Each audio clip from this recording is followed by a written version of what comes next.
সুপ্রভাত বন্ধুরা, চলে এসেছি আবার একটা নতুন ভিডিও নিয়ে। আশা করি তোমরা সবাই ভালো আছো, আমিও ভালো আছি। আমার এই নতুন ভিডিওতে তোমাদের সবাইকে অনেক শুভেচ্ছা ও অনেক ভালোবাসা জানিয়ে শুরু করছি আজকে একটা নতুন ভিডিও। আজকে হচ্ছে শনিবার। আজকে ভিডিওটা বলতে এখান থেকে শুরু করছি। তো দেখো সকালবেলা কি পরিমাণে কুয়াশা দেখতে পাচ্ছ। এখন বাজে সকাল 7:10-15 এরকম মতন বাজছে।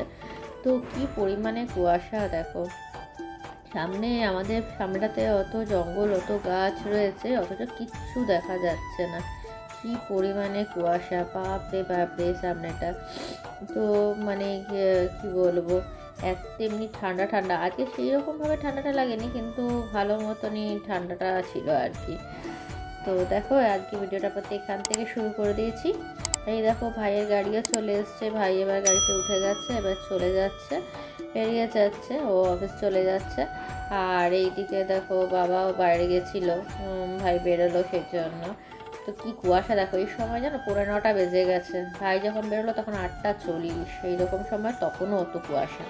এইবার দেখো আলু সিদ্ধ করে রেখে দিলাম। আজকে তো নিরামিষ শনিবার, আর মা করবে বার, আমি তো করবো না। তো সেই জন্য দেখো আলু সিদ্ধ করে রেখে দিলাম। এদিকে আলু পোস্তর জন্য আলু কাটা রয়েছে, আলু কেটে রাখা রয়েছে। আর ওইদিকে দেখো ভাত বসিয়ে দিয়েছি। ব্যাস, এখন আপাতত এটাই হয়ে যাক, তারপরে আবার দেখছি কি করা যায়। এবারে দেখো চলে এসেছি ভাইয়ের ঘরে বিছনা তোলার জন্য। ভাই তো বেরিয়ে গেছে। ভাই মশারি টশারিগুলো তুলে দিয়ে চলে যায়, কিন্তু এই লেপ কম্বলগুলো রয়েছিল। আমি ভাবলাম যে না, তাহলে এগুলো একটু ভাঁজ করে রেখে দিই। ওর আর সময় হয় না, একেই তো শীতকালের বেলা, বুঝতেই পারছো সকালবেলা ওঠাটাই কি চাপের। তারপরে উঠে আবার বিছনা তুলে যাওয়াটাও হচ্ছে প্রচণ্ড চাপের। আর ওকে যেতেও হয় সকাল সকাল, মোটামুটি 7:40-এর মধ্যে বেরিয়ে যেতেই হয়। তো এই আর কি, ও বেরিয়ে চলে গেল। তারপর দেখলাম ঘরটা ফাঁকা হয়ে গেছে। তাহলে ভাবলাম যে না, চলো ওর বিছানাটা আগে উঠিয়ে নিই। আমার বিছানা তো বাবাই উঠিয়ে দেয় মোটামুটি, বিছানাটা আমাকে উঠাতেই হয় না, খুব কম। বাবা যেদিন ডিউটি যায় সেই দিনই আমাকে উঠাতে হয়, নচেত তো উঠাতেই হয় না। নচেত আমার বিছানাটা বাবাই তুলে দেয়। আমি তাই জন্য ভাবলাম যে না, ভাইয়ের বিছানাটা রয়েছে, ভাইয়ের বিছানাটা আমি তুলে দিই।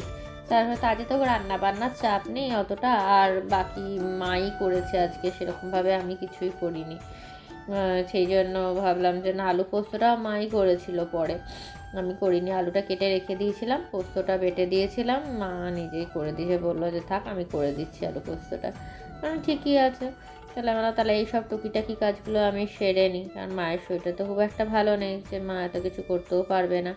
সেই জন্য ভাবলাম যে তাহলে বিছানাটা তুলে দিয়ে আমি ততক্ষণ, সেই জন্য বিছানাটা তুলে দিচ্ছি। বিছানাটা তুলে দিয়ে তারপরে ওদিকে আবার কাজ করতে চলে যাবো। এখন স্নান আছে, তারপরে রেডি হওয়া আছে, অফিস যাওয়া আছে, অনেকটাই তাড়াহুড়ো থাকে সকালবেলা। তো বুঝতেই পারছো, আর শীতকালে সকাল মানে কীভাবে যে সকাল হয় আর কীভাবে যে বিকেল হয় বোঝাই যায় না। এদিকে বিকেলবেলা দেখি বিকেল 5টা বাজতে বাজতেই অন্ধকারও হয়ে যায়। তো এই আর কি, আমাদের তো আর শীতকালে বলে রাত্রি বড়, আমাদের আর কি রাত্রি বড়। অফিস থেকে আস্তে আস্তে 8টা, 8:30 বেজে যায়। তারপরে রেডি শেডি হয়ে করতে করতে সেই 10টা, 10:30, 11টা বেজেই যায়। তো যাই হোক, এবার দেখো বিছানাটা ঝেড়ে নিলাম একটুখানি, কারণ পরিষ্কার পরিচ্ছন্ন কেউ থাকে না, কেউ আসেও না। ভাই যখন আবার রাত্রেবেলা আসবে তখনই আবার সেরকমভাবে নোংরা ঘরটাও হয় না। ভাই তো সারাদিন ঘরেই থাকে না, সেই রবিবার দিনে একটা দিনই সকাল থেকে ঘরে থাকা, তাও খুব কম দিনই চলে থাকে। এই দেখো এবারে চলে এসেছি খাবার নেবো বলে, স্নান টান করে নিয়েছি। বেগুন ভাজা, আলু পোস্ত, ঘি, আর এদিকে আলু সিদ্ধ, ভাত, ডাল ছিল, আমডাল হয়েছিল, কিন্তু আমি আমডাল খাইনি। বাবার জন্য মা কলাইয়ের ডালও করেছিল, আমি ওগুলো নিইনি। আমি খেয়ে নিলাম ঘি দিয়ে। এবার দেখো ওই খাটিয়া পাতা রয়েছে, খাবারটাকে নিয়ে চলে এলাম। চলে এসে এই রোদে বসে বসেই খেয়ে নেবো, খাটিয়াতে বসে রোদে বসে বসে খেয়ে নেবো। খেয়ে নিয়ে এবার তো রেডি হয়ে গেছি, এবারে অফিসে বেরিয়ে যাচ্ছি। আজকে ভিডিওটা এখানে শেষ করে দিচ্ছি। চলো টাটা।